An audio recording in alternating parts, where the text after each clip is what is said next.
wise view. So how is it different than regular knowledge? We've talked about this in these sessions, and the difference between an insight or realization and sort of something you might read or glean from a book, or from analyzing data and coming to some conclusion that way through logic or reason. I mean, these all can play a role in coming to wise view or right view, but it's not what, in their essence, what they are. So you could think of kind of regular knowledge as a surface understanding about events and elements that allow us to control conditions, to meet, you could say at a personal level, to meet desires. So it's that kind of knowledge that we use to, there's practical knowledge as well that we use to navigate the world as individuals. So it's not in any way saying that that's not important. It's just saying that this is different. We're looking here at really deep understandings that allow us to see who we truly are, to see what, at our essence, who we are, and really to see what we aren't. It's kind of through knowing what we aren't that we can see that which we are. I kind of pointed to that in the guided meditation, looking for the self in thoughts. Can you find a self there in thoughts? Is that substantial enough? I mean, if it was you could start to look and say, okay, well, then I should be able to really control these thoughts. For one, it should be my essence. Is that my essence when I look at thoughts? You start to see, well, it's just phenomenon arising and passing. They're just transitory, contingent phenomenon. And you can really start to see that and start to say, okay, well, so that's not a self. And okay, what about that? And you can kind of just go through step by step. And then you can also look at these in meditation and daily life practice. And I'll talk more about that, but that's what I'm pointing to when I talk about this right view understanding. So we're looking deeply at life, at nature, the way the world really is for us, to really kind of understand how reality works.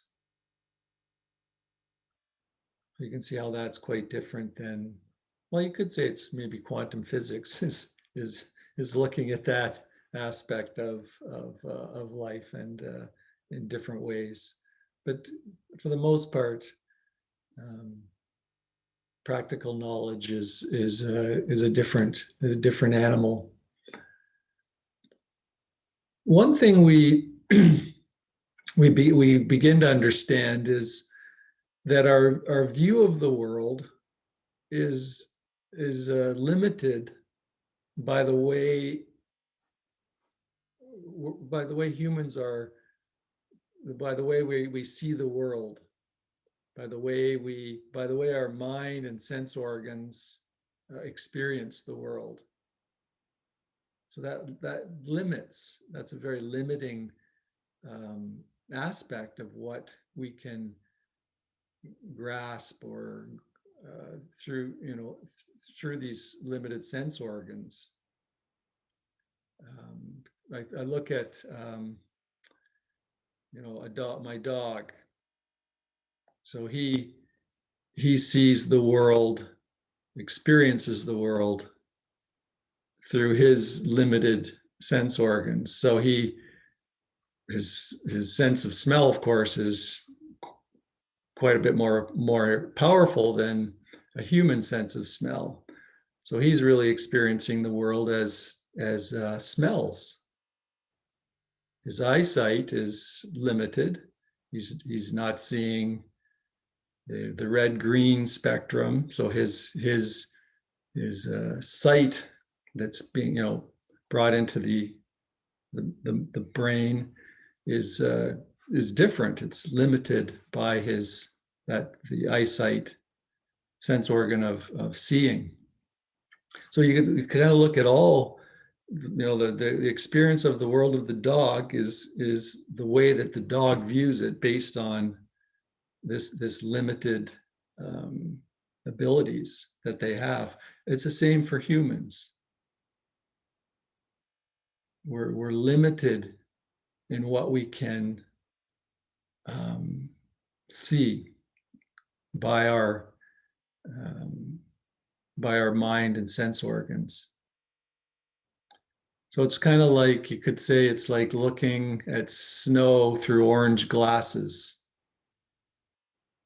You're never going to see white snow. So you're limited by those orange glasses to seeing the reality of white snow. Well, we're limited by all our sense organs actually seeing reality for what it is. So there needs to be there's another way then to kind of grok, I guess that's a word we can use, to grok the nature of reality that goes beyond what the mind can grasp through the sense organs. So the mind can never see truth through thought and sense organs.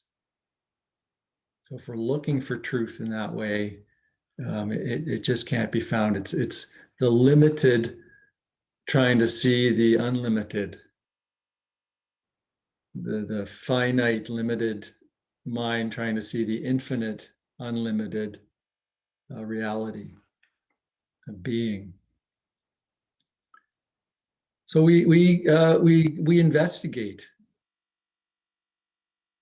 So we look at our direct experience moment by moment, and we investigate what's not a self. We can start to sort of pick away at that, and we just, through this kind of meditative inquiry and seeing things as they really are, we start to touch into the reality of the way things are. And you get glimpses, in a sense, of the when I say the way things are, well, you could say the nature aspect of all experience, that it's just nature unfolding. You start to see that nature aspect of everything. I came across another definition of mindfulness in a Dharma talk by Carol Wilson. And she said that, I think she didn't know where she'd heard it, but so she didn't attribute it. She thought it might have been Sayadaw Tanjaniya, but she wasn't quite sure. But she said it's her favorite definition of mindfulness at the moment. And it kind of struck me too as informative. The definition is experiencing the mind body directly, moment to moment, with right understanding. So experiencing mind body directly, moment by moment, with right understanding. So it's really putting this notion of right understanding front and center.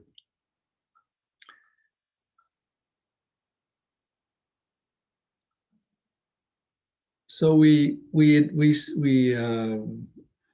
look at our experience as as arising moment by moment. We look at our habitual reactions. We see how we have these habitual reactions to internal and external events, and how this equals suffering. We start to see suffering. And with right view, these conditioned reactions just don't make sense. And we see this in kind of an aha way. I think that the way the Buddha started with suffering, and then how we create suffering, how we cause suffering, and then how the abandonment of clinging leads to the end of suffering. He's really pointing out, asking us to look at direct experience, to see the selfless nature of what's arising. And how when we insert a self in there, it craves and clings, grasps and pushes away, trying to find happiness. So you could say that